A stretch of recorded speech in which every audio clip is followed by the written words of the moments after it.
हरिदासाचे घरी मज उपजवा जन्मांतरी मनसे काही मागा हेची देगा पांडुरंगा संता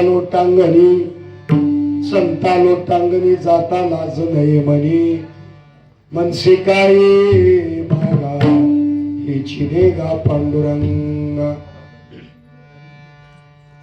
तो कामने अंगी शक्ती देनाचे रंगे मनसे काही मागा हेची देगा पांडुरंगा विठ्ठल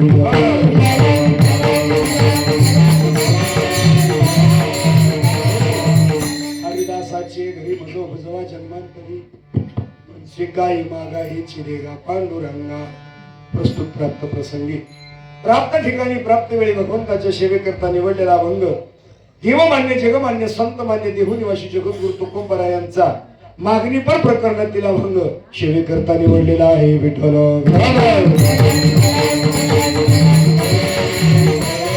वारकरी संप्रदायाच्या घटकाप्रमाणे आज जागराचा दिवस आणि जागराच्या दिवशी भगवंताकडे मागणी करायची. पहिल्या दिवशी भगवंताच्या नावाचा महिमा वर्णन करायचा आणि उद्या तुका म्हणे कालन कोट्या प्रसादाचं कीर्तन उद्याच आणि आज भगवंताकडे मागणी करायची. तेव्हा तुकोबरा या अभंगातून भगवान पांडुरंग परमात्म्याच्या समोर गाभाऱ्यामध्ये उभे इकडची तिकडची विचारपूस झाली आणि देव म्हणले तुकोबराय तुमच्या घराण्यामध्ये 7 पिढ्याचं ऋण माझ्या डोक्यावर शेवीचं ऋण आहे. त्या ऋणातून उतराय होण्याकरता तुम्ही काहीतरी मागा. आता तुकोबराय म्हणले आमच्या वाडवडिलांनी मागितलं नाही मी सुद्धा मागणार पण देवा तुझा हट्ट आहे म्हणून मी मागतो.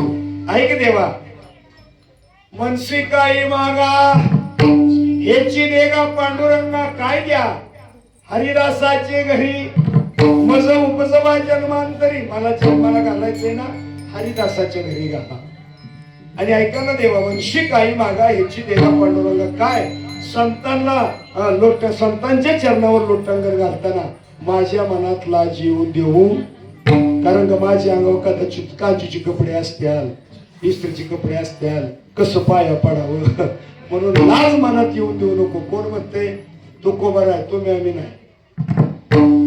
संता लोटांगणी जाता लाज नको म्हणी आणि देवा ऐक मनशी काही मागा तर हेची देगा पांडुरंगा काय दे तो का म्हणे आणखी आणि शक्ती देईनाचे रंग तुझ्या रंगामध्ये नाचण्याकरता तुझ्या कीर्तनामध्ये नाचण्याकरता माझ्या अंगामध्ये बळ दे.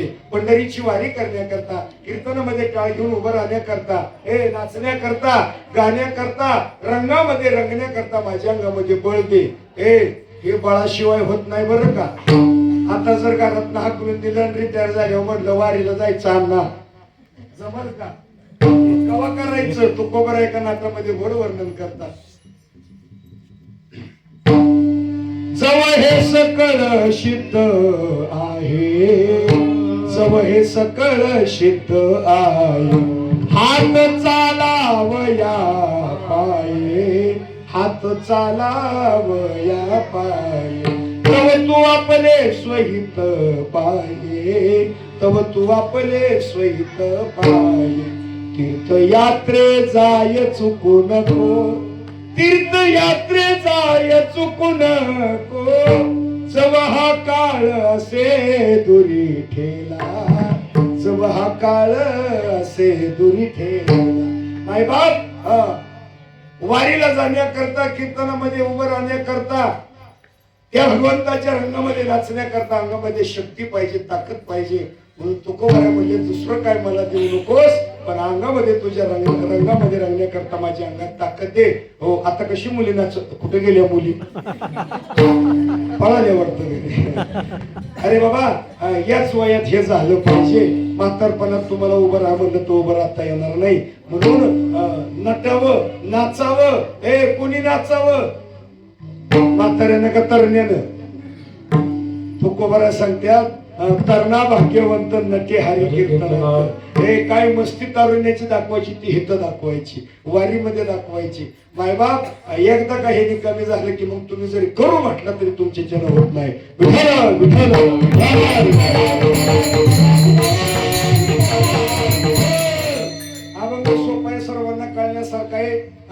म्हणता 1-2-3 वेळा म्हटलं तर अभंग पाठ होऊन जाण्यासारखं आहे.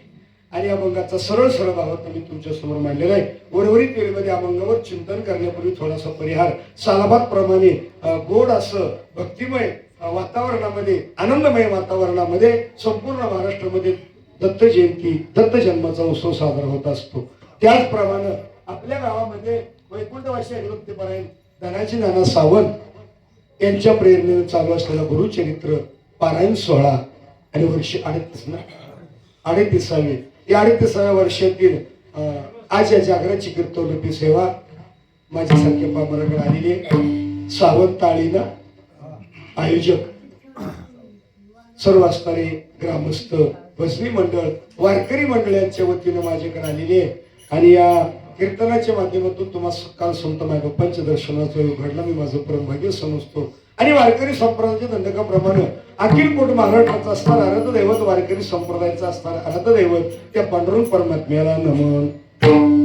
महायोग पीठे तटे भीमरथ्यम परम पुंडरीकाय दातुं मुनिंद्रे समागत्य तिष्ठन्तमानंद कंदम परब्रह्मलिंगम भजे पांडुरंगा करू, पांडुरंगा करू, पांडुरंगा करू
बाबाजी सद्गुरुदास तुका अलंकारोनिरम्य सिंहासनस्थं पदाम्भोजतेज स्फूर्तिक प्रदेशं विचित्रादिदेवे सदास्तु यमानो समाधिस्थ मूर्तिं भजे ज्ञानदेवं ज्ञानदेवाचरणी ज्ञानदेवाचरणी करावा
केला जगासी उपकार.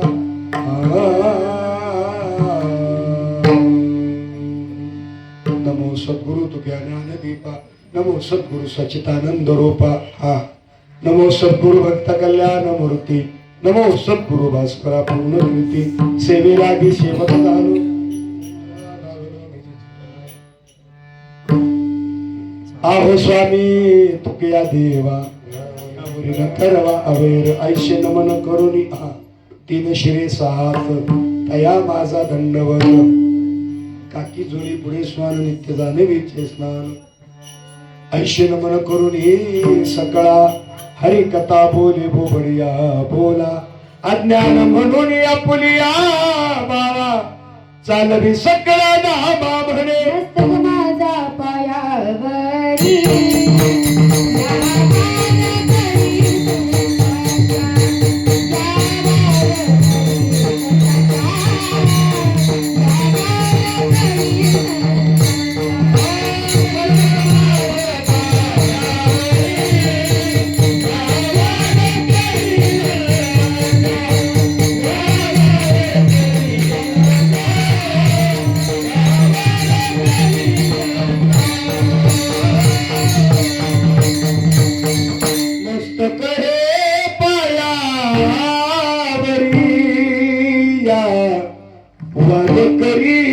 संतांच्या हरिदासाची घरी मज उपजवा जन्मांतरी.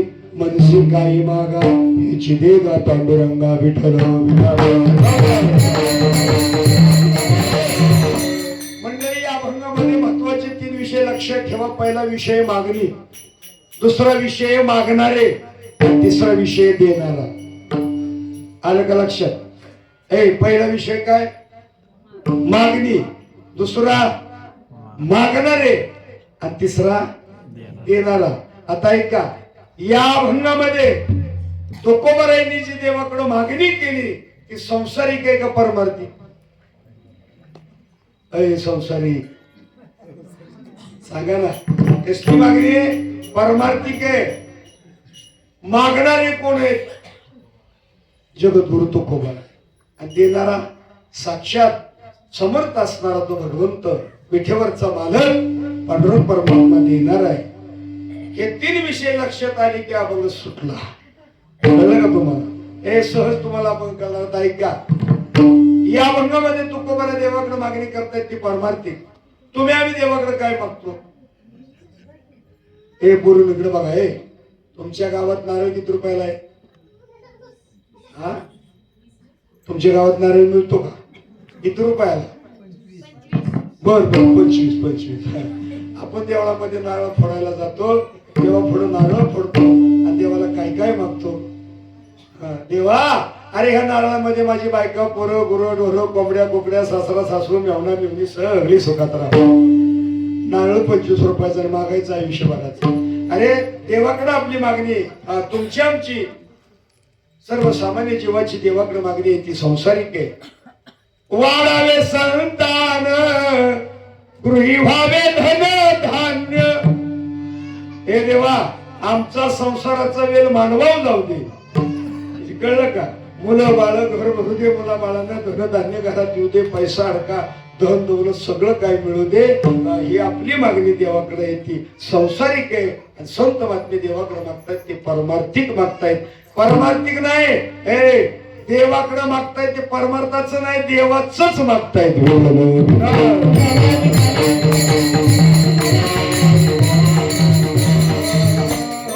मागणाऱ्यांची 4 प्रकार पडतात. नंबर 1, देवाची सेवा बी करायची नाही, देवाला काय मागायचं नाही. आता कणकून हाणलं काय काय गेली घरी निघून. कळलं का? अरे देवाची सेवाही करायची नाही, देवाला काय मागायचं नाही. आमचा त्याचा काय संबंध? सहज एखाद्याला म्हटलं चला ना गुरुचरित्राचं पारायण चालू आहे, आता मी महाराजांचं कीर्तन आहे, चलाच कीर्तनाला. आम्हाला काय कीर्तन, प्रवचन, हरिपाठन, काकडान, वारीन करायची गरज आहे. आमच्याकडे गाडी आहे, बंगला आहे, नोकर आहे, चाकर आहे, पैसा आहे, अडका आहे, सर्व काय. लात मारीन तिथं कशाला हो तिकडे जायचंय म्हणले, आम्हाला काय गरज आहे, पण पट्ट्याला हात मारायचं सामर्थ्य कोणाचं आहे. त्याने विचार केला ह्याचा सकाळ पायच उचलायचा नाही. सकाळ हा त्याला वेळ लागत नाही. अरे हे सामर्थ्य कोणाचं. चाले हे शरीर कोणाची असते, चाले हे शरीर कोणाची असते, कोण बोलवी तुहारी बिन. कळलं का. अरे हे शरीर त्याच्या सत्तेशिवाय चालत नाही. नवे नवे रोज सूर्य उगवतो न मावळतो, कोणाच्या सत्तेने, सूर्याच्या. होय म्या बोलविल्या वेद बोले, म्या चालविल्या सूर्य चाले, म्या हलविल्या प्राण हाले, जो जगाचे चालता. जग ज्याच्या सत्तेनं चालतो तो समर्थ असणार भगवंत, त्याच्या सत्तेशिवाय काही चालत नाही. मग काही असं जगामध्ये वर्ग आपल्याला पाहायला मिळतो, देवाची सेवा करायची नाही, देवाला काय मागायचं नाही. अशा लोकांचं तुकोबारा एका नाटामध्ये वर्णन करतात. कधी कथा कीर्तन नाही, कधी पारायणाच्या मंडपाकडे नाही, कधी वारीला नाही, कधी संतांची सेवा नाही, कधी दान धर्म नाही, कधी अन्नदान नाही, कधी समाजाची सेवा नाही, देशाची सेवा नाही, त्यांची राहू दे आई वडिलांची सेवा नाही. मग करतात काय, नुसती पाराव येते तर ह्याची त्याची निंदा. कळलं का तुम्हाला. तुकोबाराय अशा लोकांचं एका नाट्यामध्ये गोड वर्णन करताय. नाही ऐकिले गायले गीत, धरिले लाज सांगिले गीत, नावडे पुराण बैसले संता, केली बहुत परंता. नाही ऐकिले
नावडे पुराण बैसले संत, केली बहुत परनिंदा.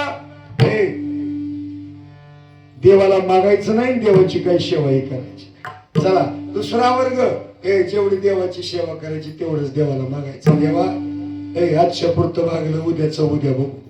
काही वर्ग समाजामध्ये पहा ना, कुणाला घर नाही दार नाही तरी काम धंदा करतात, दिवसभर रस्त्यावर काम करतात, रस्त्याच्या कडेला काम करतात, संध्याकाळी मिळून किराणा मला आणायचा, खायचं, झोपायचं, उद्याचं उद्या. उदाहरणार्थ तुम्हाला सांगू, आपल्या अंगणामध्ये आपण धान्य वाळत घालतो, ज्वारी बाजरी गहू काय वगैरे वगैरे.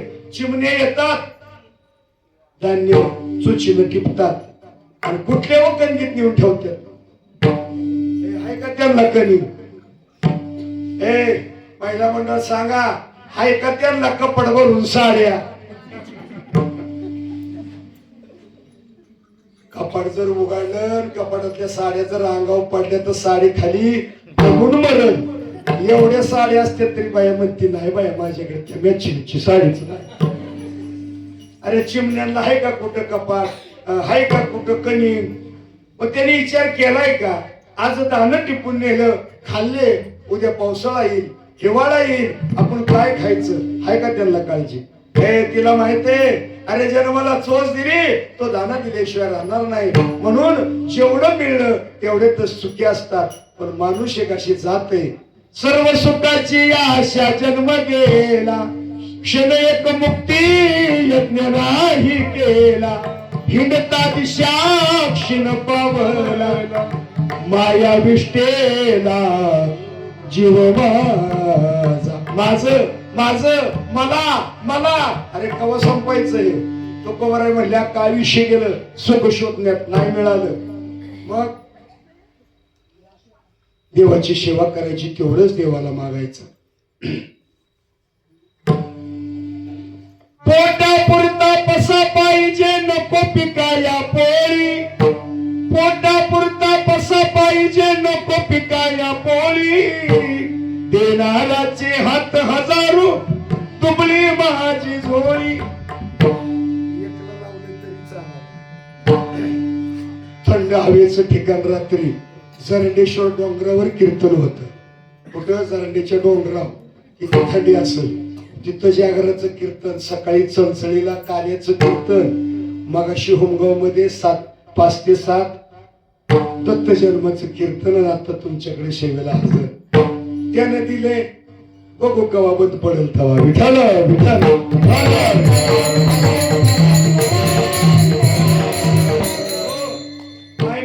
देवाची सेवा करायची, तेवढंच देवाला मागायचं. 3रा वर्ग आहे, सेवा करायची एवढी पण देवाला मागायचं हातभर. महिला मंडळ तुमच्याकडे सत्यनारायण असतो का? अय महिला मंडळ कवा असतो? हा असतो ना कवा? नाही नाही नाही, उद्याच सोड आपलं पारायणातलं. घरी आपल्या कवा असतो? घरी घरी घरी कुठल्या महिन्यात असतो? हा कोण म्हणलं 13व्याला? मग बोला की राव. ऐका, आपण आपल्या घरी सत्यनारायणची पूजा घालतो आणि गडबड असती बघा महिला मंडळाची. हो आज आपल्याकडे सत्यनारायण आहे, पटकन कुडाळला जा, सत्यनारायणचं साहित्य घेऊन या. आणि मग आपण माळेकराच्या भाऊकराच्या पुन्हा मारवाडीच्या दुकानात जातो आणि सत्यनारायणचं पूजेचं साहित्य मागतो. आता ते साहित्य बनवण्याने मी डोकं चालवले एकाच बॉक्स मध्ये सगळं. मग तुम्हाला बॉक्स देतो, तुम्ही घरी घेऊन येता. गडबड असती, मग महिला मंडळ सडा सामर्थ्य करतात, केळीचं फुट बांधतात. आणि मला सांगा महिला मंडळ, खरं सांगा, त्या साहित्यामध्ये जे सत्यनारायण फुड आपण खारीक म्हणतो ती कसली असते? साखरी खारीक असते का? असते का साखरी खारीक? बदाम गोंगा लागलेलं, हळकुंड कीड लागलेली, एवढं एवढं खोबऱ्याचं तुकडं आणि कच्चा पिरून 2 कच्ची केळ आणायची, त्याच्यावर ठेवायची. आणि मला सांगा, बासमती तांदूळ ठेवता का रेशनिंगचं तांदूळ ठेवता? तेव्हा खरं सांगा, बासमती भात खायला आपल्या घरी तांदूळ बासमती आणि सत्यनारायणला रेशनिंगचं. हसत्यात म्हणजे नक्की ते तसंच करत असतात. आणि मग ब्राह्मण काका येतात, मोठ्या आयटी मध्ये बसतात. यजमान लावा डोळ्याला पाणी, तुम्ही हाताला हात लावा. अस्माकं सहकुटुंबानां सहपरिवाराणां क्षेम स्थैर्य आयु आरोग्य सकल कामना. काय काय मागितलं?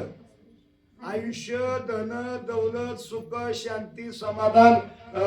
पुढा किती? 100 रुपयाचा. हळकुंड कसली, खारीक कसली? ऐका, माझा दृष्टांत संपला. अरे सेवा करायची थोडी, पण आयुष्यभराचं मागायचं. 4था वर्ग आहे, देवाची सेवा जीवनभर करतात पण देवाला काही मागत नाहीत. यात नंबर लागतो संत महात्म्यांचा. संत महात्म्यांनी देवाची सेवा जीवनभर केली पण देवाला काही मागितलं नाही. देव तयार झाला तरी मागितलं नाही. हो तुकोबर आहे, तुम्हाला धन देऊ का, संपत्ती देऊ का, मुक्ती देऊ का? तुकोबर आहे म्हणले, देवा असलं काहीच नको आम्हाला, का ते आमच्याकडे प्राप्तच आहे.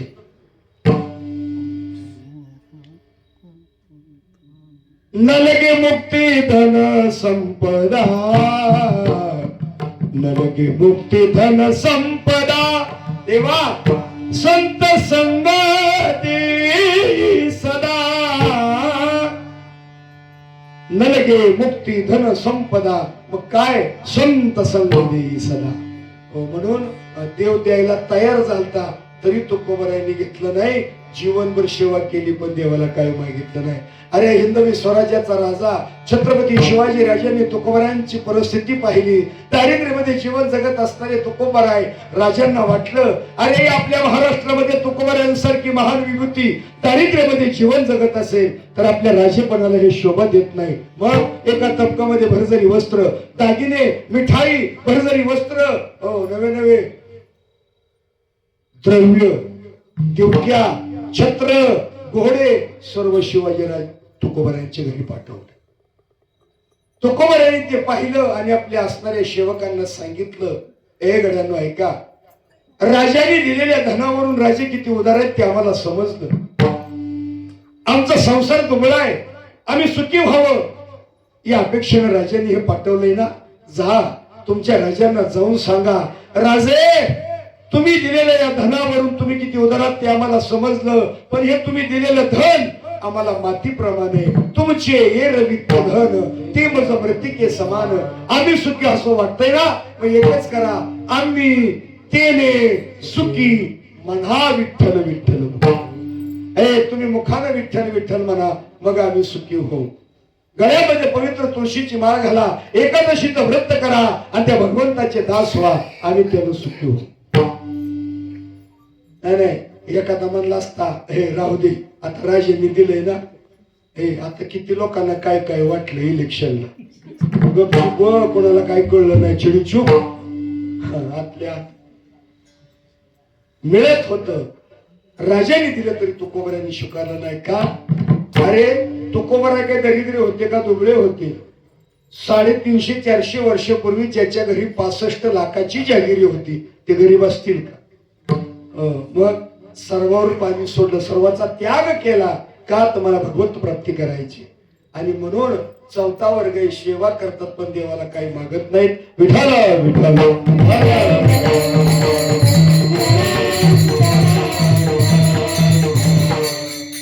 हे पण मागावं कुणाला ऐका मागणी सांगितली मागणारे सांगितले कोण तुकोबार आहे आता देणारा कोण आहे देव आहे आता ऐका मागावं कुणाला आणि देणारा कसा असावा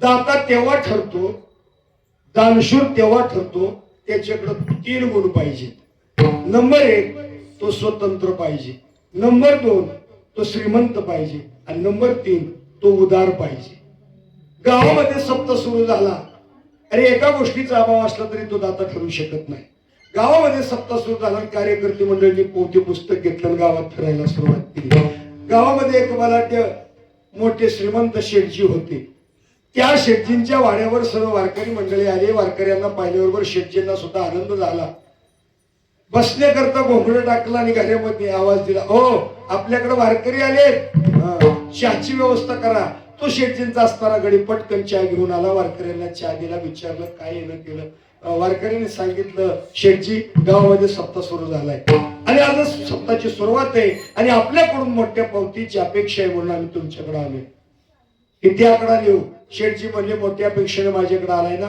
लिहा काय तुमच्या मनाला येईल ते तरी वारकऱ्यांनी बेतबेत 5,001 रुपये लिहिला पावती फाडली शेठजींच्या हातामध्ये तिने बराच वेळ झाला इकडच्या तिकडच्या गप्पा झाल्या तरी शेठजी काय खिशात हात घालत नाहीत म्हणले शेठजी देताय ना पैसे बराच वेळ होतोय पहिल्यांदाच तुमच्याकडे आलो अजून अख्ख्या गावामध्ये फिरायचंय शेठजी म्हणले काय झालं दिलं असतं पण म्हणले पत्नी गेली माहेराला म्हणले पैशाचा पत्नीचा काय संबंध काय नाही म्हणले कपाटाची चावी तिच्या कमरेला गेली अरे शेठजी श्रीमंत आहे उदार अंतकरणानं 5,000ची पावती लिहायला लावली पण शेठजीकडे स्वातंत्र्य नाही ए लय अशी गिरायक असते शेंगल दिली की थांबतय डबल मारली की पळतय जय देव जय माझी बायको तुम्ही सांगल ते सारा आम्ही ऐकू जय देव कळलं का काय काय ना स्वातंत्र्य नसतं सर्व काही असतं पण स्वातंत्र्य नसतं दाता ठरवू शकत नाही दुसऱ्या दिवशी काही वारकरी मंडळी दुसऱ्या शेठजीकडे गेली,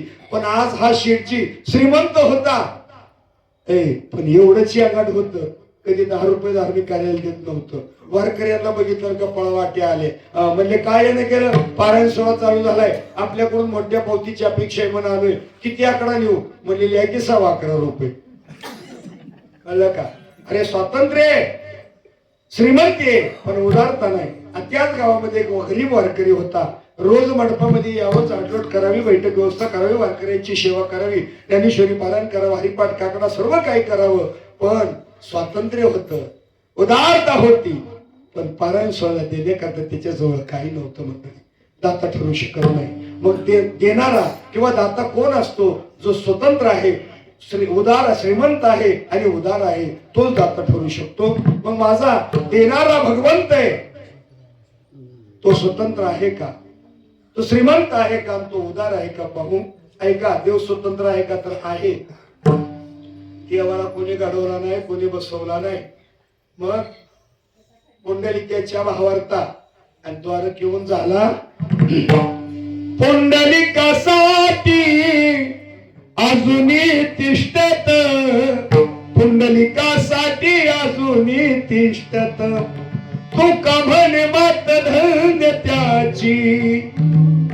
पुंडलिकासाठी अजून तिष्ठत, तुका म्हणे मात धन्य त्याची. पुंडलिकाच्या भावार्थांद्वारे घेऊन झाला येता, म्हणून त्याला नाही घडविला, नाही बैसविला भेटावया.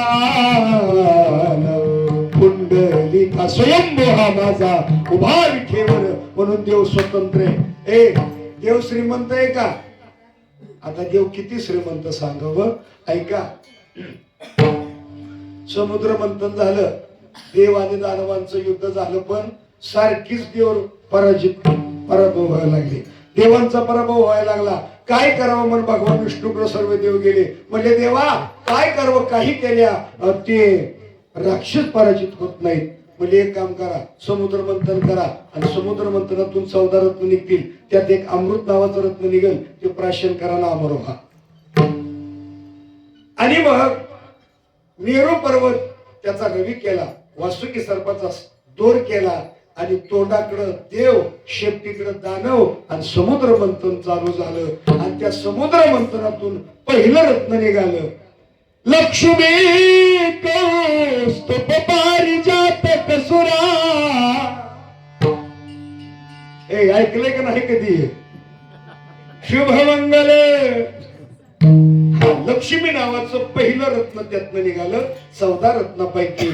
लक्ष्मी एवढी देखणी रूपवान ऐश्वर्यवान लक्ष्मी, हातामध्ये वरमाला घेतलेली आहे आणि या बाजूला दैत्य देव आणि या बाजूला दानव, अशी लाईन लागलेली आहे. आणि सर्वांच्या मधून लक्ष्मी चाललेली आहे, हातात वरमाला आहे.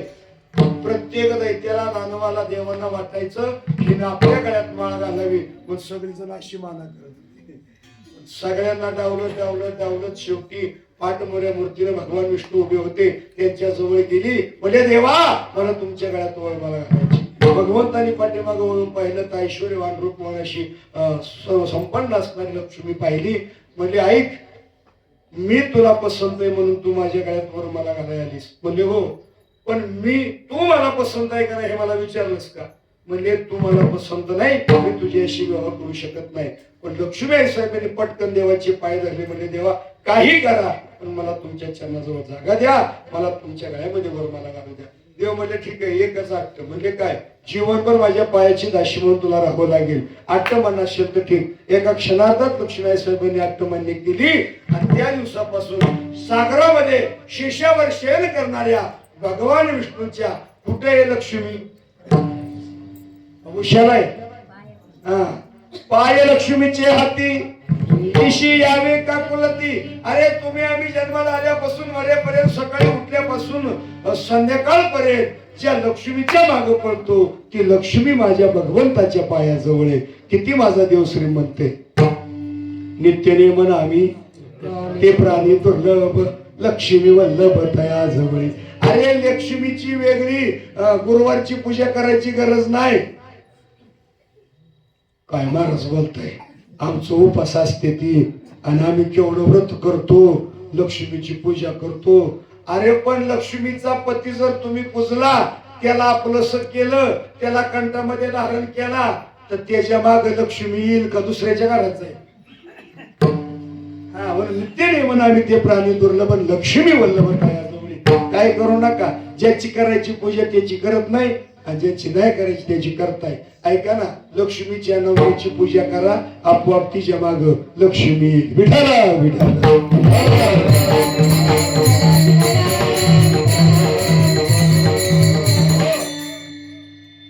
म्हणून देव श्रीमंत आहे. आता देव उदार आहे का? आता उदारताची काय काय उदाहरणं देवी. दुर्बाळ तुम्हाला माहिती आहे का? वडिलांच्या मांडीवर बसायला गेला, सावत्राईनं खसकन मांडीवरनं ओढलं. तुला बसण्याचा अधिकार नाही. दुर्बाळ रडत रडत आपल्या आईकडे गेला. आई आई मला बाबांच्या मांडीवर बसायचंय. आई म्हणते बाळा, अरे तू कदाचित आवडत नशील त्यांना, जाऊ दे ना. अरे अशा जागेवर बस की तिथून तुला कोण उठ नाही म्हणलं पाहिजे.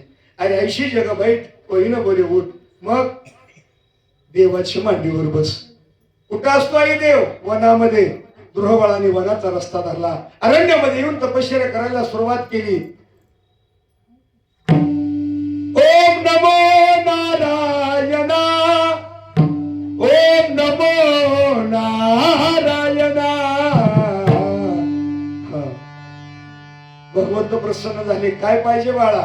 काय नाही, वडिलांच्या मांडीवर बसायचे. अरे बाळा, ते नाशिवंत आहे, अशा ठिकाणी मी तुला ठेवतो. भगवंताने दुर्ग बाळाला तारामंडळात जागा दिली. सकाळी पहाटे दुर्ग तारा बघा पूर्वेला उगवतो. उजाडल्यावर नाही, पहाटे पहाटे उठला तर तो बघायला मिळतो दुर्ग तारा. तिथं जागा दिली. उपमन्यू नावाचा मुलगा, वडील आणि थोरला भाऊ तपश्चर्या करण्याकरता अरण्यामध्ये निघून गेले. पूर्वीच्या काळची तपश्चर्या हजारो वर्ष तपश्चर्या चालायची. मग उपमन्यूला सांभाळण्याकरता आईची जबाबदारी होती. दोघच मायलेकर घरामध्ये मोलमजुरी करावी आणि त्या मुलाला वाढवावं. घरामध्ये एक वेळ घालत तर संध्याकाळी खायची पंचा. आणि उपमन्यू पळत पळत यायचा, आई मला भूक लागली, दूध दे. आता हिनं कुठलं दूध द्यायचं? पटकन वाटी घेऊन त्यात पाणी, पाण्यामध्ये ज्वारीचं गव्हाचं पीठ कालवायचं आणि प्यायला द्यायचं. बरेच दिवसाचा काळ गेला. त्याचा मित्र एका राजाचा मुलगा होता. एक दिवस खेळत खेळत ते राजवाड्यामध्ये आले. राणीनं पाहिलं दोन्ही आपल्या मुलावर एक त्याचा मित्र आलेला आहे. पटकन एक गरम गरम ताज दूध ग्लास, एक एक ग्लास भरून दोघांच्या हातामध्ये 2 ग्लास दिले. त्या राजाच्या मुलाला माहिती होतं हे दूध आहे. गट गट गट त्यानं 2 ग्लास संपवला. परंतु उपमन्यूने हातामध्ये ग्लास धरला. राणी साहेब, हे काय? अरे बाळा, दूध आहे. हे काय? अरे हे दूध आहे. एक घोट घेतला. हे वेगळंच लागतंय. आई मला रोज देते ते वेगळं लागतंय. आज मी पितोय ते वेगळं आहे. ज्ञानोबा सांगतात दूध कसं आहे. दूध पवित्र आणि गोड. पवित्र आहे, ते गोड आहे. पुन्हा तो अर्धा ग्लास संपवला. राणी साहेब, हे काय? अरे दूध आहे. संपूर्ण ग्लास पिला, पळतच उपी म्हणून घरी आला. आई बाहेर ये, मला दूध दे. नेहमीप्रमाणे आईला वाटलं लागले असेल भूक. पटकन वाटी घेतली, पाणी ओतलं, त्याच्यामध्ये पीठ कालवलं, प्यायला दिलं. उपमन्यूने हातामध्ये वाटी घेतली. आई, मला खरं दूध पाहिजे. अरे मला तेच दूध आहे. नाही आई, आज मी खरं दूध पिलोय, मला खऱ्या दुधाची चव कळली, मला दूध पाहिजे, खरं दूध पाहिजे. आणि मग म्हणजे बाळा, अरे आपल्या भाग्यात कुठलं खरं दूध? खरं दूध जर प्यायचं असेल तुला तर आपल्याला देवाची कृपा व्हावी लागेल, त्याशिवाय तुला मिळणार नाही. अरे आपल्या भाग्यात असावं लागतं ते. आई, मग देव कुठं असतो? मला त्या देवाला दूध मागायचंय. अरण्यामध्ये उपमन्यू सुद्धा अरण्यामध्ये आला. काही दिवस कंदमुळं खाल्ली, काही दिवस फळं खाऊन तपश्चर्या केली, काही दिवस झाडाचा पाला खावा, काही दिवस नुसतंच पाणी पिऊन तपश्चर्या करावी. आणि तपश्चर्यामध्ये भगवंताचं गोड नामचिंतन करावं. ओम नमः शिवाय, ओम नमः शिवाय, हरि ओम नमः शिवाय. हे सगळ्यात मोठं दैवत आहे बरं का.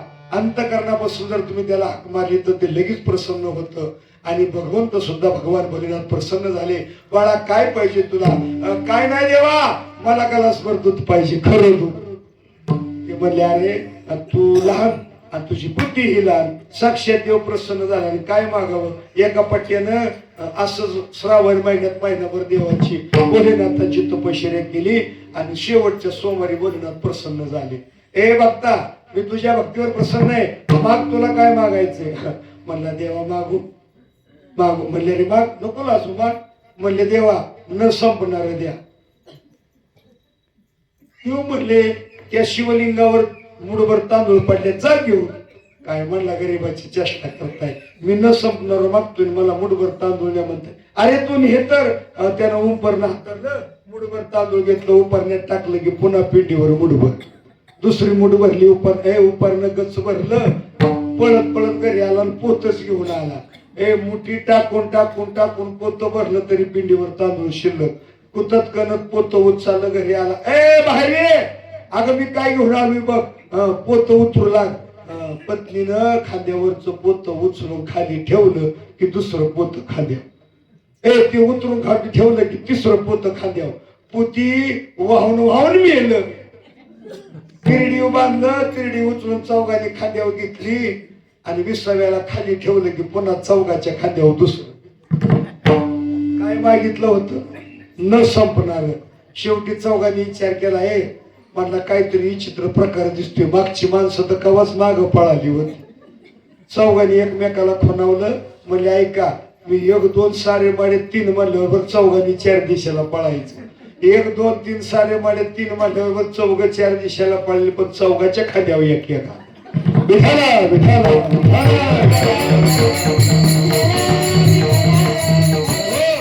अरे भगवंत एवढा उदार आहे.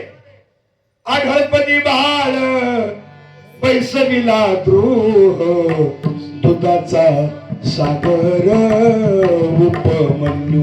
अरे दूध ग्लास बर मागितलं होतं, त्याच्या बदल्यात देव एवढा उदार आहे, त्याला किस त्या दुधाचा समुद्र दिला, क्षीराचा सागर उपमन्यू. आकाश समुद्र दुधाचा केला, काय प्यायचंय ते पी. एवढा देव उदार आहे. सुदामा ब्राह्मण, तुम्हाला माहिती आहे, सुदामा ब्राह्मण दारिद्र्यामध्ये जीवन जगत असताना पत्नी 2 मुलं. अरे सकाळी खाल्लं तर संध्याकाळी खायला मिळत नव्हतं. आणि मग रात्रंदिवस त्या भगवंताचं नमचिंतन करावं. श्री कृष्ण गोविंद हरे मुरारी, हे नाथ नारायण वासुदेव. रोज गुणगान गावं. आणि सुदाम्याच्या पत्नीनं सांगावं, का हो रोज तुम्ही त्याचं भजन करता, रोज त्याचं गुणगान गाता. हो अगं, आहेच माझा मित्र गुणगान गाण्यासारखा, द्वारकेचा राजा आहे. किती दिवस झालं दोघांची भेट होऊन. म्हणले विद्याश्रम सोडल्यापासून त्याची माझी भेट का जात नाही भेटायला. अगं म्हणले, तो राजा आहे, आपण दारिद्र्य जीवन जगणारा, गरीब मी ब्राह्मण, काय घेऊन जाऊ त्याच्या भेटीला. आपण एखाद्या पाहुण्या आजारी असला तर एखादा बिस्किटचा पुडा, सफरचंद काय ना काहीतरी नेतो. मी मोकळ्या हाताने कसा जाऊ. अगं राजाला भेटायला जायचंय. सुदामा ब्राह्मणाच्या पत्नीनं 4-2 घरं मागून कुठेतरी मुठभर पोहे मिळाले, घरी आणले. ते पाहिलं, सुदाम्यानं फाटक्या उपरण्यामध्ये बांधलं. अरे जर दिवसभर पूजा अर्चा करून मिळालं तर पत्नीला मुलांना खाया घालावं आणि आपण पाणी पिऊन झोपी जावं, अशी अवस्था सुदाम्याची. आणि मग सुदाम्यानं ती पुरचुंडी त्या उपरण्यामध्ये बांधली, पाठीवर टाकलं. दिवस उगवला, पूजा अर्चा सर्व विधी उरकला आणि सुदामा ब्राह्मण मुलाबाळांचा पत्नीचा निरोप घेऊन भगवान गोपाल कृष्णाच्या द्वारकेकडे निघालेला आहे. हातामध्ये काठी पाणी पिण्याकरता एक लोटा घेतलेला आहे. चले साम सुंदर शे मिलने सुदामा. गावाच्या वेशीपर्यंत आला. काही अंतर पार केले, नंतर ऊन डोक्यावर आलं. पोटामध्ये अन्नाचा कण नाही. श्री कृष्ण गोविंद हरे मुरारी, हे नाथ नारायण वासु. अरे चालून चालून थकवा आला आणि धाडकन सुदामा धरणीला पडला. मंडळी, बेशुद्ध अवस्थेमध्ये असणाऱ्या सुदाम्याला भगवंताला ही बातमी कळाली. गरुडाला आज्ञा दिली, धावत धावत गरुड आला आणि अलगद सुदाम्याला उचलला आणि द्वारकेच्या वेशीमध्ये आणून ठेवला. सुदाम्या जागा झाला, पुन्हा ताजा तवाना झालेला आहे. वेशीमध्ये आला, द्वारका दिसू लागली. द्वारकेमध्ये प्रवेश केला आणि भगवान गोपाल कृष्णाच्या राजमहालासमोर उभा राहिला आणि महाद्वारातून प्रवेश करणार एवढ्यामध्ये द्वारपालांनी वाट अडवली. कोण आहेस तू? मी सुदामा ब्राह्मण. कुठे चाललायस? तुमचा द्वारकेचा राजा आहे ना, गोपाल कृष्ण माझा बालपणीचा मित्र आहे. जा तुमच्या राजाला जाऊन सांगा, अरे तुझा बालपणीचा मित्र सुदामा आलाय. ए अगं हो, अरे कुठं आमचा राजा आणि कुठं तो फाटक्या कपड्यातला सुदामा ब्राह्मण, कसं शक्य, कसा मित्र असू शकतोस? आणि मग सुदाम्याचा कंठ दाटून आला, लांबून आलोय, मोठ्या अपेक्षेनं आलोय. जा तुमच्या देवाला जाऊन सांगा, अरे तुझा बालपणीचा मित्र सुदामा आलाय. अरे द्वारपाल कन्हैयास कह दो, अरे द्वारपाल कन्हैयास कह दो, करते सुदामा गरीब आए, करते सुदामा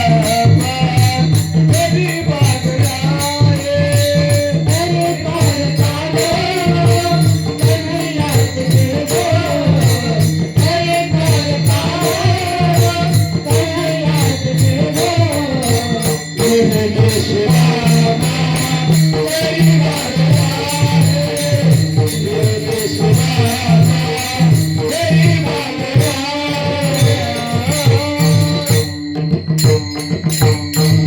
अरे एवढ्या लांबून आलोय, कंठ दाटून आला, आत जाऊन देत नाहीत, हात जोडले आणि सुदाम्याच्या डोळ्यात अश्रू आलेले. मोठ्या अपेक्षेनं आलोय, नका माझी वाट अडवू, जाऊ द्या मला. अरे द्वारपाल कन्हैयास कह दो, मिलने सुदामा गरीब आ गया है, भटकते भटकते न जाने कहां से, दर पे सुदामा गरीब आ गया है. त्याची ती करुणा ऐकून द्वारपालाला दया उत्पन्न झाली. धावत धावत आत आला, भगवंत वैष्णवला बसलो. देवा, बाहेर एक ब्राह्मण आलाय. बरोबर, आपल्या भेटीची इच्छा करतोय. काय नाव आहे, कुठून आलाय? काहीतरी सुदामा ब्राह्मण असं सांगितलं. आणि देवानं जसं सुदामा ब्राह्मण नाव ऐकलं, धावतच आला. हे द्वारपाल द्वारापर्यंत येईपर्यंत त्याच्या अगोदर देव हजर. आणि लांबूनच सुदाम्याला पाहिलं. ए सुदामा हाक मारली आणि धावत जाऊन कडकडून सुदाम्याला मिठी मारली. आणि हे दृश्य द्वारपाल बघतायत. आणि मग जशी माणसं फोटो काढताना कॅमेऱ्याकडे तोंड करतात, तसं त्यांचं चेहरं झालं. अरे बाबा, काय हे मित्रप्रेम.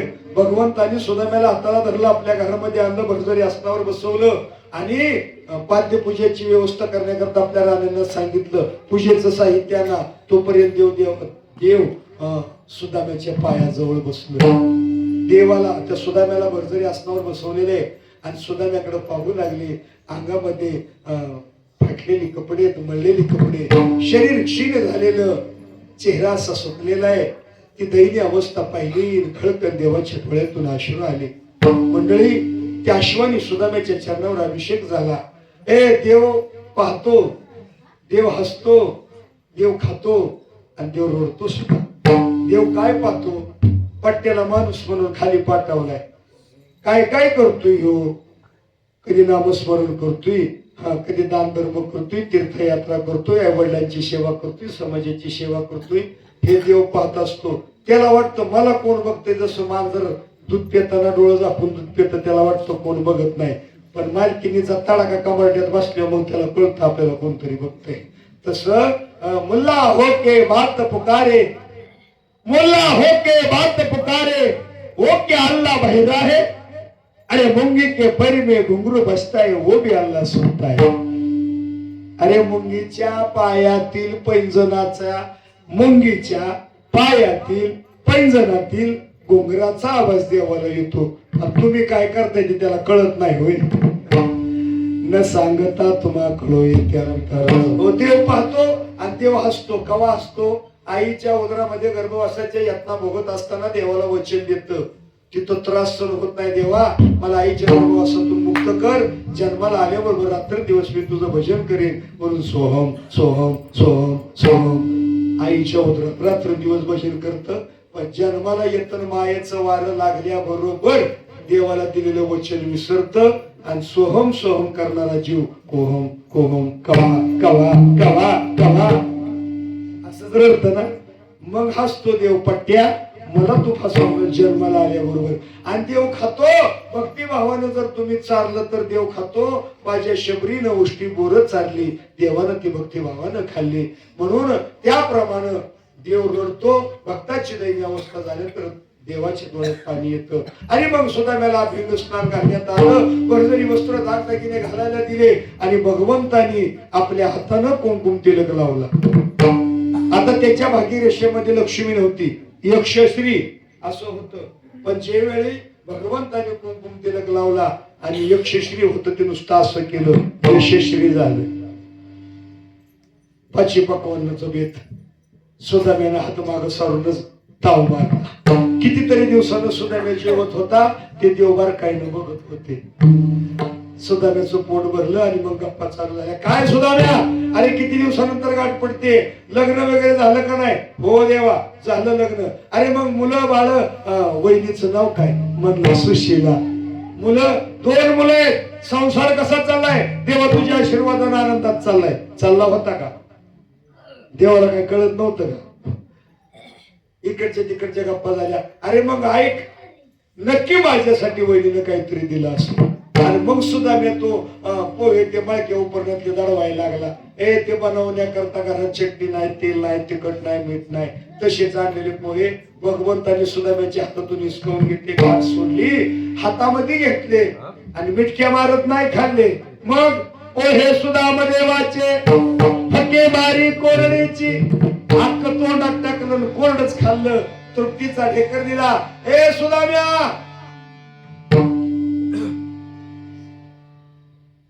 आज माझं पोट भरलं. तृप्तीचा ढेकर दिला.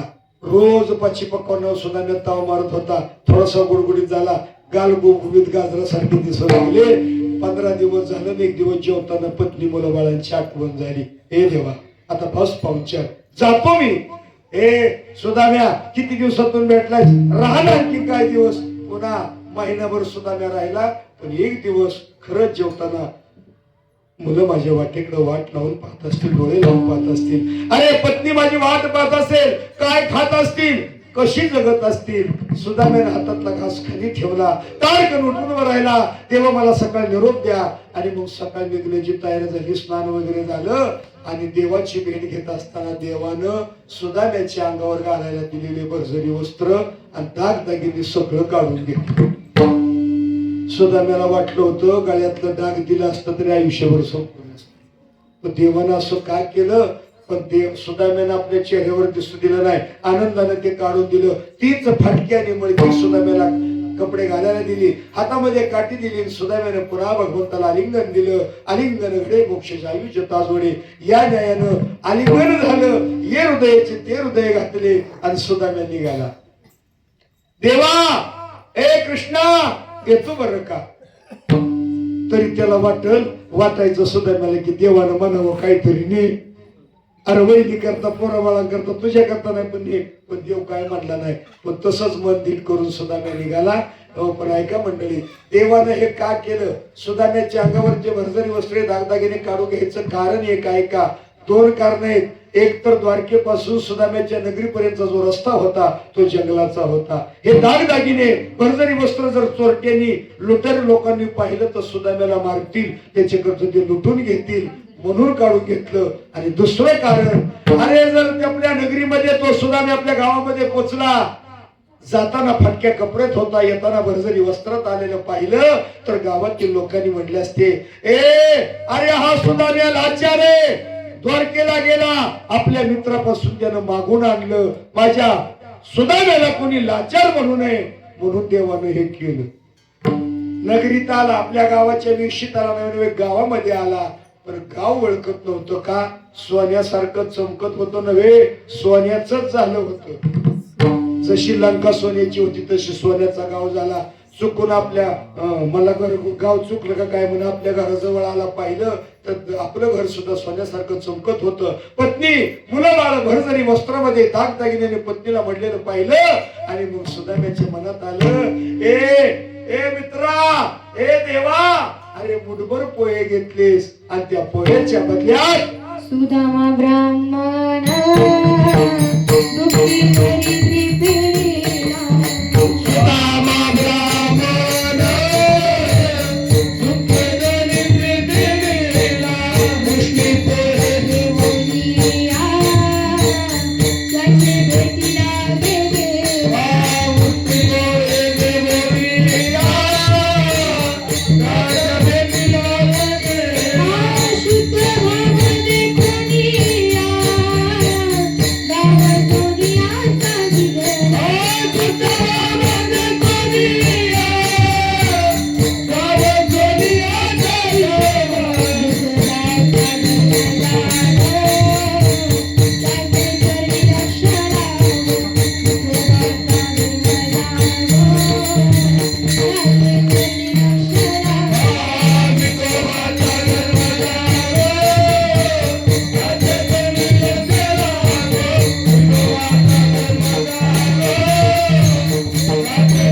दुःखी दारिद्र्य पिढीला मुष्टी पोळी घेऊन या त्याच्या भेटी लागी गेला. शुद्ध बाबदे कोण या गाव सोनियाचा दिला. अख्खा गाव एक्क्या सुदाम्याचं घर नाही, अख्ख्या सुदाम्याची नगरी सोन्याची केली. काय घेतलं? मुठभर पोहे. त्याच्या बदल्यात एवढं दिलं. एवढा देव उदार आहे म्हणून मागणी मागणारे आणि देणारा तुम्हाला कळाला. अशा देवाकडे तुकोबराय मागणी प्रसंग असा घडला. तुकोबरायांचे वडील बोलोबा आणि माता कनकाई पोटी संतान नाही आणि एका वारीमध्ये बोलोबा आजारी पडले. कशी बशी वारी पूर्ण करून मागायला आले. कनकाई मातेला कळालं. तिने सांगितलं, धनी आता पुढच्या वारीला मी तुम्हाला एकट्याला जाऊन देणार नाही. का? वारीमध्ये जर तुमची तब्येत बिघडली तर तुमची व्यवस्था करण्याकरता मी येणार. त्यांनी सांगितलं, तुला न्यायला काय हरकत नाही, पण बायकाची जात तिथे गेल्यावर देवाला मागितल्याशिवाय राहणार नाही. एक वाटते देवाला काय मागणार नशीब तर वारीला नेतो. अट्ट मान्य केली. वारीला दोघही निघाली. मुक्काम दर मुक्काल मजल करत करत दशमीला पंढरपूर मध्ये पोहोचले. चंद्रभागीचं स्नान महाद्वारामध्ये लोटांगण घातलं आणि दोघही उभयता गाभाऱ्यामध्ये प्रवेश करत असताना गरुड खांबाला मिठी मारली आणि बोलोबा गाभाऱ्यामध्ये शिरले. गाभाऱ्यामध्ये बोलोबा आल्याबरोबर देवाची मान अशी खाली होती. 7 पिढ्यामध्ये घराण्यामध्ये जे शेवेचं ऋण डोक्यावर होतं त्या ऋणातून उतराय होण्याकरता ते ओझं देवाच्या डोक्यावर झालं होतं. त्यामुळे देवाची मान खाली होती. बोलोबाने चरणाला मिठी मारली. मुखकमलाचं दर्शन घेतलं. बाहेर आले आणि सांगितलं, कनकाई सांगितलेली गोष्ट लक्षात आहे ना? देवाला काय? हो धनी माझ्या लक्षात आहे. आणि मग कनकाई माता दुःखी कष्टी चेहऱ्यानं गाभाऱ्यामध्ये प्रवेश केला. जाऊन चरणाला मिठी मारली. हात जोडून कमलाकडे पाहत असताना भगवंताने विचार केला, काहीतरी दुःख दिसते. माते चेहरा दुःखी कष्टी दिसतो. काय दुःख आहे? काय नाही देवा, आता ह्यांचं वय झालं. आता ह्यांच्याच्यानं वारी होईल न होईल. देवा अरे आता वारीचं अवघडच आहे, पण ऐक, तुझी वारी चालू राहावी असं जर तुला वाटत असेल तर तूच काहीतरी कर. देवाने विचार केला, आता हे थकले म्हणजे ह्यांच्या माघारी माझी वारी करणार कोणतरी त्यांच्या पोटी संतान पाहिजे, पुत्र पाहिजे. आता यांना पुत्र नसल्यामुळे माझी वारी कोण करणार? एका मिनिटात देवाने विचार केला आणि सांगितलं, माते काळजी करू नको, आणि माझी वारी करणारा पुत्र तुझ्या पोटी येईल. दुःखी कष्टी असणारा चेहरा आनंदी झाला. पुन्हा चरणाला मिठी मारली. देवाचं मुख कमल पाहिलं आणि बाहेर आली. पुन्हा गाभाऱ्यातून बाहेर पडताना पुन्हा देवाकडे पाहिलं. पुन्हा नमस्कार केला. बाहेर आली. बोलोबानी कनकाई मातेच्या चेहऱ्याकडे पाहिलं तर आत जाताना चेहरा दुःखी आणि कष्टी होता. बाहेर येताना चेहरा पाहिला तर आनंदी आहे. कनकाई जी आत जाताना चेहरा दुःखी होता, बाहेर येताना चेहरा आनंदी आहे. काही देवाला मागितलं नाहीस ना? धनी देवानं विचारल्यावर न बोलाय काय मी मुक्की नाही म्हणले. काय विचारलं? काय नाही. देवाला मी सांगितलं, देवा आता आमच्या वारी होणार नाही, तुझी वारी चालू राहावी असं तुला वाटत असेल तर तूच काहीतरी कर. मग काय देवानं सांगितलं? देवानं सांगितलं, माझी वारी करणारा पुत्र तुझ्या पोटी जन्माला येईल. काढायला बोलोबा तुला सांगितलं होतं, आमच्या घराण्यामध्ये वाढ वडिलांनी कोणी मागितलं नाही, तू मागितलंस का? तुला ताकीद दिली होती. रागवली बोलोबा आणि सांगितलं, जा माघारी त्या देवाला सांग, अरे तुला पुत्र द्यायचाय ना तर नामदेव रायासारखा भक्त दे. तुला पुत्र द्यायचाय ना छत्रपती शिवाजी राजांसारखा शूर दे. तुला पुत्र द्यायचाय ना बळीराजासारखा दाता दे. नाहीतर मी वाज राहिली तरी चालेल, जा माघारी. कनकाई माता गाभाऱ्यात आल्याने सांगितलं, देवा पुत्र देई ऐसा संता जो भजे पंढरीनाथा. पुत्र देई ऐसा गुंडा त्याचा तीही लोकी झेंडा. हे देवा तुझी वारी करणारा असा पुत्र माझ्या पोटी नामदेव रायासारखा भक्त दे. छत्रपती शिवाजी राजांसारखा शूर दे. बळीराजासारखा दाता दे. जननी जने भक्त जने दाता या शूर, नाही तो जननी वांज भले खोनूर. आणि मी वांज राहिली तरी चालेल. आणि मग देवाने आशीर्वाद दिला, माते तुला पुत्र होईल, पुत्र होईल, पुत्र होईल. 3 वेळा आशीर्वाद दिला. म्हणून पहिले सावजी, दुसरे तुकोबराय आणि तिसरे कान्होबा. तिघही हरिभक्त बोलोबांच्या पोटी जन्माला आले. सावजी थोडासा विरक्त होता. कानोबानं संसाराचा बोजा सांभाळला आणि तुकोबारायांनी आपल्या घराण्याची वारी, आपल्या घराण्याची परंपरा, माझ्या आवडीलांची मिराशिका देवा तुझी चरण सेवा पांडुरंगा नित्यनेमाची वारी चालू ठेवली आणि तुकोबाराय आषाढी वारी करता पंढरपूर मध्ये दाखल झाले. चंद्रभागेचं स्नान, महाद्वारामध्ये लोटांगण आणि गाभाऱ्यामध्ये दर्शन करता आलेले असताना 4 वारकरी पुढे होते, पण तुकोबारायांना चेन पडत नव्हता. असे बघायचे देवाकडे आणि एवढ्यामध्ये तुकोबारायांची देवाची नजर झाली. गालातल्या गालात देव हसले. हसल्याबरोबर तुकोबारायांचा कंठ दाटून आला. कंठी प्रेम दाटे नैनी निरलोटी अशी अवस्था झाली.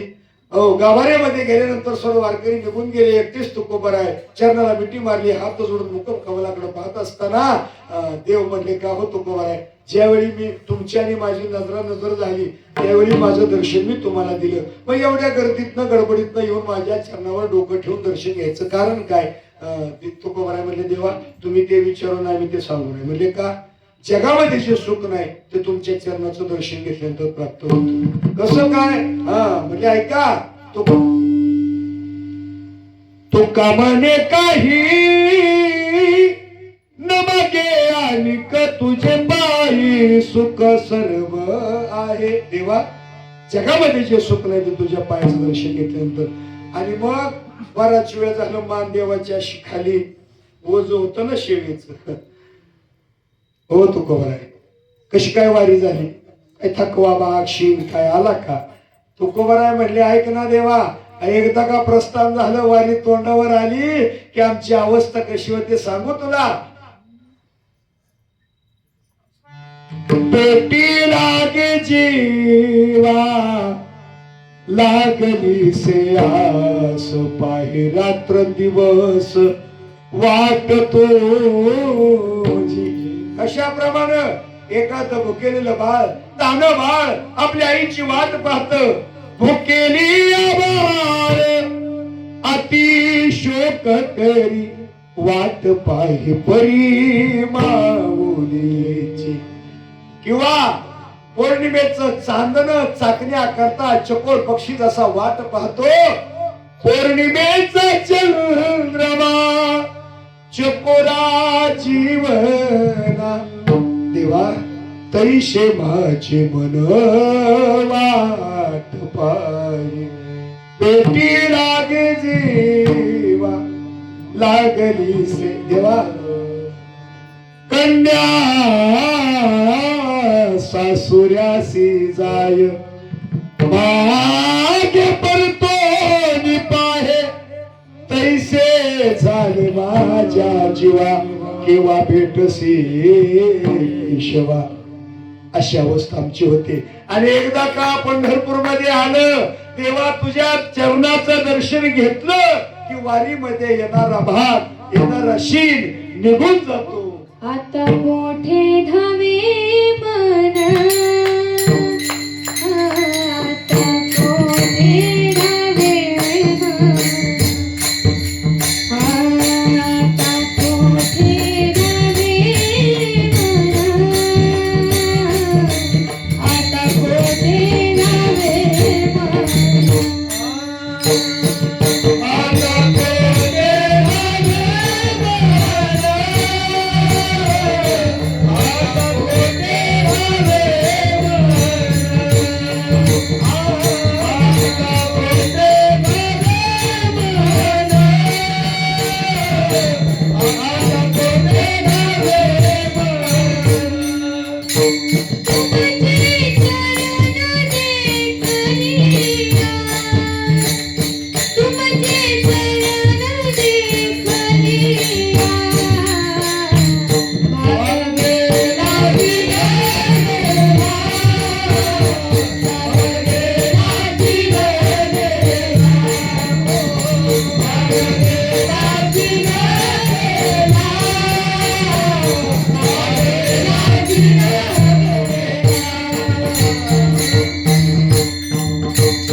पाहिलं चरणाचं दर्शन झालं की भाग गेला सिन गेला, भाग गेला सिन गेला. बाग गेला शिने गेला अवघा झाला आनंद हाता कोटे धावे म्हणून तुमचे चरण हा एकदा का चरण बघितलं की भाग गेला शिन गेला. आणि मग इकडच्या तिकडच्या गप्पा झाल्या आणि देवानं मेन विषयाला हात घातला. म्हणले का हो तुकोबा? म्हणले जी अहो तुमच्या घराण्यामध्ये आतापर्यंत तुमच्या वडिलांनी तुम्ही सेवा केली, त्या सेवेचं ओझं जे माझ्या डोक्यावर झाले ते काय आता मला सण त्याचा भार सहन होत नाही. काय करा या सेवे चरणातून उतरे होण्याकरता तुमच्या करता काहीतरी मागा असं म्हणल्यानंतर तुकोबाराय वैतागले, रागवले. देवा म्हणले एकदा बोललायस परत बोलू? म्हणजे का? माझ्या वडिलांची मिराशी का देवा तुझी चरण सेवा ह्याच्या पलीकडं आम्हाला काही माहित नाही. त्यांनी जर मागितलं असतं तर आम्ही सुद्धा मागितलं असतो, पण आमच्या वडिलांची रीत आहे काही मागायचं नाही. काही मागणे अमानुचित आणि वडिलांची रीत जाणत असे. वडिलांची रीत आहे मागणार नाही. पण शेवटी देवानं आपला पिकंबर असा केला. हो तुकोबराय कंठ दाटून आला, देवाचा चेहरा बिरडवेला झाला आणि तुकोबरायांच्या पुढे पित्तांबर धरलेला आहे. ओ तुकोबराय मागा ना काहीतरी. ओ देवा पहिला पित्तांबर बाजूला करा. एखाद्या वारकऱ्याने हे जर बघितलं तर ह्याच्यासारखं लाजरवाने दुसरी गोष्ट माझ्या करता काय नाही. मग म्हणले मागा बघू. आता देवानं पेचात पकडलं, मागा बघू. मग तुकोबराय म्हणले देवा पहिला पित्तांबर माग घ्या. मागतो आणि मागतो म्हणल्यावर देवाला आनंद झाला आणि देव असं बघते आताच मागण्याची असं पाही मुखाकडे आताच मागतील मगच. आणि मग तुकोबारांनी विचार केला, ए देवा मला काय मागायची गरज, पण आता तुझा हट्ट आहे म्हणून मागतोय अभंगाचं दुसरं चरण. मनसी काही मागा, मनसी काही मागा, मनसी काही मागा, मनसी काही मागा.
काही मागा हेची देगा पांडुरंगा. आणि मग आताच मागतील मगच मागतील. मग तुकोबारायच्या मुखाकडे देव पाहतायत आणि मग देवा तुझा हट्टे म्हणून सांगतोय मला काय मागायची गरज नाही.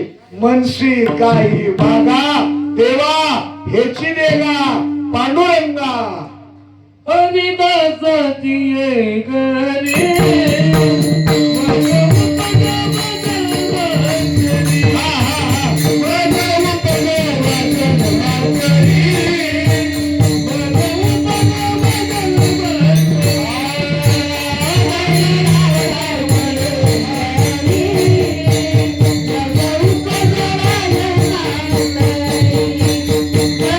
Thank you.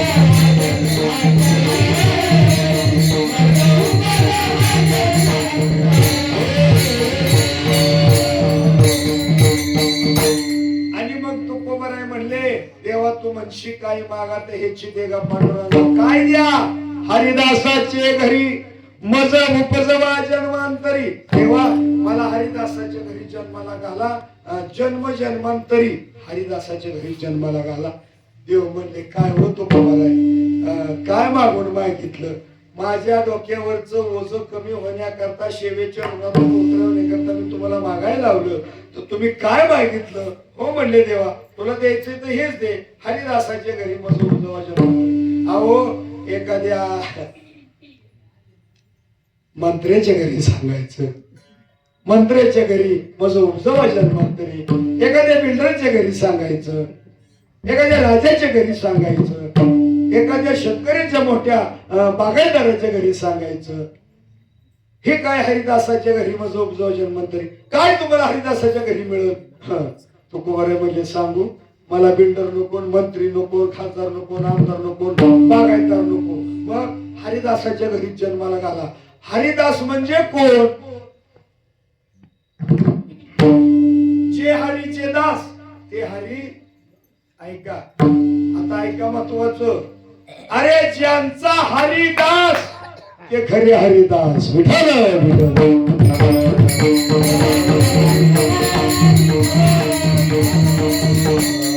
अरे ज्यांचा हरिदास आहे ते खरे हरिदास आणि त्या हरिदासांच्या घरी मला जन्माला घाला. हरीचे दास कोण संत महात्मे त्यांच्या घरी मला जन्माला घाला. पण त्यांच्या घरी काय आहे म्हणजे नसू द्या काय काय तुकोबार यांच्या घरी काय नामदेव यांच्या घरी भगवंताचं नामचिंतन भगवंताचा संग आणि घराकडे दुर्लक्ष. काय घराची अवस्था गोराई मातेने भगवंताला सांगावं देवा अरे तुझ्यामुळं माझा नामा येडा झाला घराकडे त्याचं लक्ष नाही मुला बाळाकडे लक्ष नाही. मग तुकोबार यांच्या घरची तर अवस्था आम्ही सदैव सोडली जवळ येतात चोर राखे जाऊ पुरती विके कुत्रे घर राखीते पाहुणे घरासी आज आले ऋषिकेशी काय करू उपचार कोप मोडके जर्जर दरदरीत पाने मादी राधिये व्याकन्या आणि मुखशुद्धी तुळशी गळ तुका म्हणे मी धोळ. अरे काय असं हरिदासाच्या घरी त्यांच्या घरी आपलं विश्व दारिद्र्य आणि तिथं का जन्माला घाल तुकोबाराय म्हणले देवा तुला नाही त्याची गंमत कळायची. हरिदासाच्या घरी काय नसू दे खायला काय काय असतं हरिदासाच्या घरी अरे कन्या भाकरी आम्ही खाऊ कन्या भाकरीचे खाणे आणि गाठी राम नाम नाणे राम नामाचं नाण आमच्या गाठीला आहे कन्या भाकरीचं खाणे. मग हरिदासाच्या घरी कोण येत वैष्णव येणार वारकरी येणार हरिदास येणार आणि मग तिथं त्यांचं काय चालणार प्रपंचाच्या गोष्टी होय. मग संगती पंगती देवास वेगळे सुखाचे व्यवहारे सुखलाभ झाला आणि आनंद कोंडला मागे पुढे संगती पंगती देवास वेगळे. हो त्या हरिदासाच्या घरी मला सतत हरिपाठ काकडा भजन कीर्तन श्रवण करायला मिळेल मग राम नाम होईल आणि घडेल भोजन उच्चिष्टाचे. त्यांच्या संगतीमध्ये मला भगवंता तुझं रामचिंतन ऐकायला मिळेल कर्मधारची हरिपाठ भजन कीर्तन श्रवण करायला मिळेल म्हणून मला त्यांच्या संगतीमध्ये घाल. आणि संतांच्या संगतीमध्ये हरिदासाची संगत मला जर लाभली तर माझ्या जीवाचा उद्धार झाल्याशिवाय राहणार नाही मला त्यांची सेवा करता येईल. म्हणून हरिदासाचे घरी मज उपजवा एका जन्मा करता नाही जन्म जन्मांतरी मला तिथं जन्माला घाला. हे मागणं तुकोबाराय देवाकडे करतायत. देव म्हणले तुकोबाराय अहो तुमच्या करता काहीतरी मागा तुमच्या आवडीचं काहीतरी मागा. आयशे आवडते म्हणा देवा पूर्वानी वासना देवा मला काय आवडत नाही माझ्या मनाला दुसरं एकच आवडतं हरिदासाच्या घरी मला उपजवा जन्मांतरी. बर मग तुमच्या करता काहीतरी मागा म्हटल्यानंतर तुकोबाराय म्हणजे देवा मनशी काही मागा याची देगा पांडुरंगा हरिदासाच्या घरी मला जन्माला तर घाल. पण हरिदासाच्या घरी वैष्णवांच्या घरी संतांच्या घरी संत महात्मे येतील त्यांचं भजन कीर्तन नामस्मरण मला श्रवण करायला मिळेल माझा उद्धार होईल नवे नवे. आणि त्या आलेल्या संतांच्या चरणावर लोटांगण घालायला त्यांच्या चरणावर डोकं ठेवायला माझ्या मनामध्ये लाज येऊन देऊ नको. अभंगाचं तिसरं चरण. संता लोटा गणी आ संता लोटा गणी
हे देवा मनशी काही मागाते ह्याची दे गा पांडुरंगा. काय द्या? आलेल्या वारकऱ्यांच्या हरिदासाच्या वैष्णवांच्या पायावर डोकं ठेवायला माझ्या मनातला जीवन देऊ नको. ऐका मंडळी, देवाला संत महात्म्यांना नमस्कार करत असताना काय काय असे सुंदर करायचं. 8 अंग जमिनीला टेकून दंडवत केला जातो, त्याला साष्टांग दंडवत म्हणतात. हो, म्हणून आपले कपडे खराब होतील, आपले इज्जत कमी होईल, पण काय लोक दर्शन घेताना कुचराई करतात. खरं दर्शनाचा नमस्काराचा प्रकार आहे. अष्टांग जमिनीला टेकले पाहिजेत. 2 बोट, 2 गुडघे, पोट, ऊर, तोंड, डोकं, नाक, हात हे असे अवयव जमिनीला टिकून दंडवत केला जातो, त्याला साष्टांग दंडवत म्हणतात. अनेक अनेक अनेक सांगता येईल, पण असो आपला वेळ झालेला आहे. म्हणून देवाच्या आणि संत महात्म्यांच्या चरणावर नतमस्तक होत असताना मनामध्ये लाज येऊन देऊ नये. संता लोटांगणी जाता लाज नको म्हणी. देवा, संतांना दर्शन घेत असताना माझ्या मनात लाज अभिमान काही राहून देऊ नको. नको ब्रह्मज्ञान, आत्मस्थिती भाव, मी भक्तो तर देवायशी करी. म्हणून मंडळी, जीवनामध्ये नम्रता असावी. तुकोबराय म्हणले, नम्र झाला भूता त्याने कोंडिले अनंत. नम्रता अंगामध्ये असावी. तुकोबरायांच्या जीवनामध्ये एवढे लोकांनी त्यांना त्रास दिला, पण कधी कोणाला रागवले नाहीत. ज्ञानोबरायांना एवढा त्रास दिला, पण ते कधी कोणावर रागवले नाहीत. त्यांच्या अंगी नम्रता होती, म्हणून आज जग त्यांचं नाव घेतंय. विठ्ठल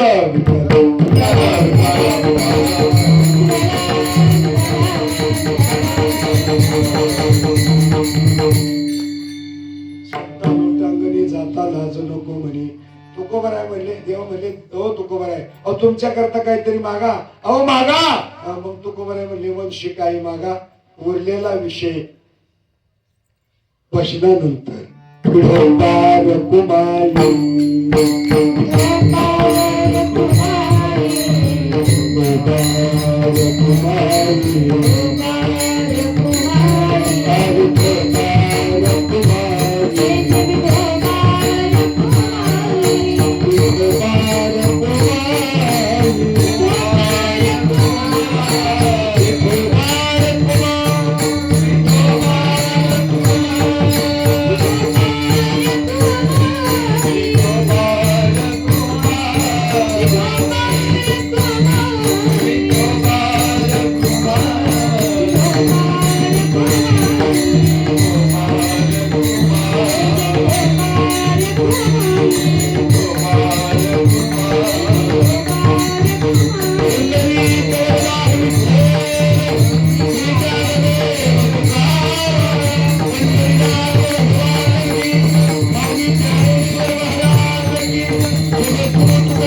हरिदासाचे घरी बजवा जन्मांतरी मनशी काही मागा हे चिदेगा पांडुरंगा संता लोटांगणे जाता लाज नको म्हणी मनशी काही मागा हे चिदेगा पांडुरंगा. आणि शेवटच्या चरणामध्ये तुकोबाराय देव म्हणले अहो तुकोबाराय तुमच्याकरता काहीतरी मागा. आणि मग तुकोबाराय म्हणले बाबा मला हरिदासाच्या घरी तर जन्माला घालाच, त्यांचं दर्शन घेत असताना माझ्या मनातला जीव देऊ नका. आणि शेवटी तुकोबाराय म्हणले हे देवा तुझ्या रंगामध्ये रंगण्याकरता नाचण्याकरता माझ्या अंगामध्ये बळ दे, शक्ती दे. अभंगाचं शेवटचं चरण. मने अंगी तुका मने मने अंगी तुका मने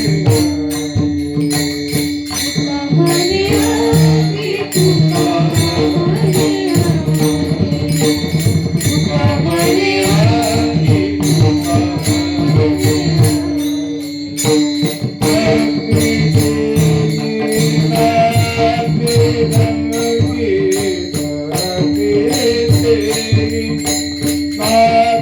रंगी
ए,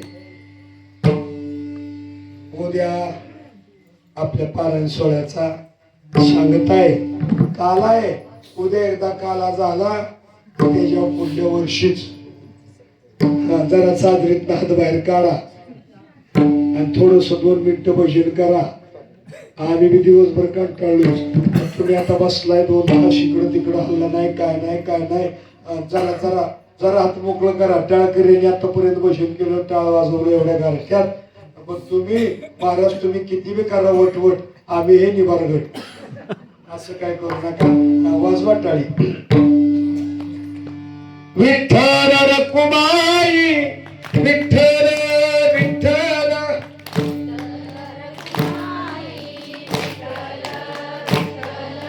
टाळी कोण मी वय वाजवायचो. टाळी वाजवा की पटापट काय काय जण नसते की माझ्याकडे बघते की हात तसंच बघ.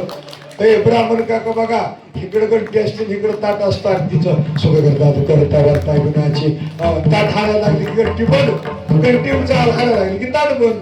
तसं तुमचं म्हणतंय भजन म्हणताय पण टाळी टाळा टाळी लोपला नाद अंगांगी मोराला छंद शक्ती देईना चिरंगी असे पटा पटा टाळी वाजवा. विठ्ठल रकुमाई विठ्ठल विठ्ठल असं विठ्ठल विठ्ठल विठ्ठल विठ्ठल विठ्ठल रकुमाई विठ्ठल विठ्ठल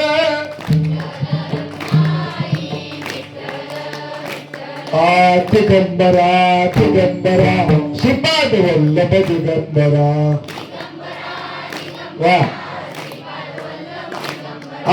दिगंबरा दिगंबरा श्रीपाद वल्लभ दिगंबरा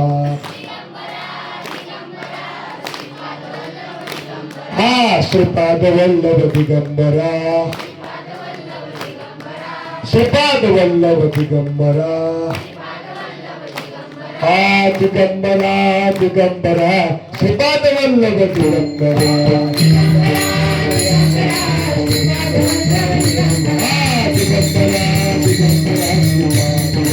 दिगंबरा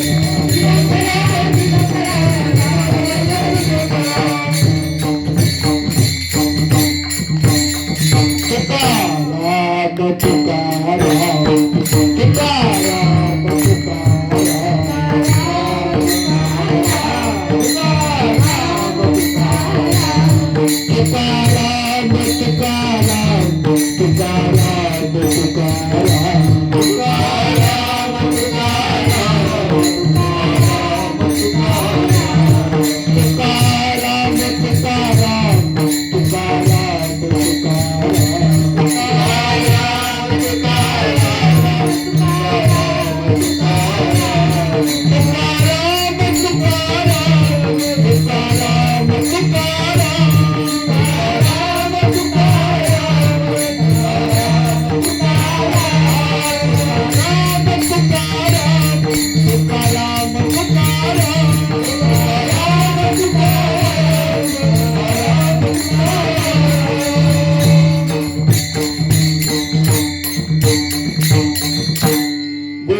मृदंगाची साथ ज्यांनी केली ते विशाल महाराज त्यांनाही धन्यवाद.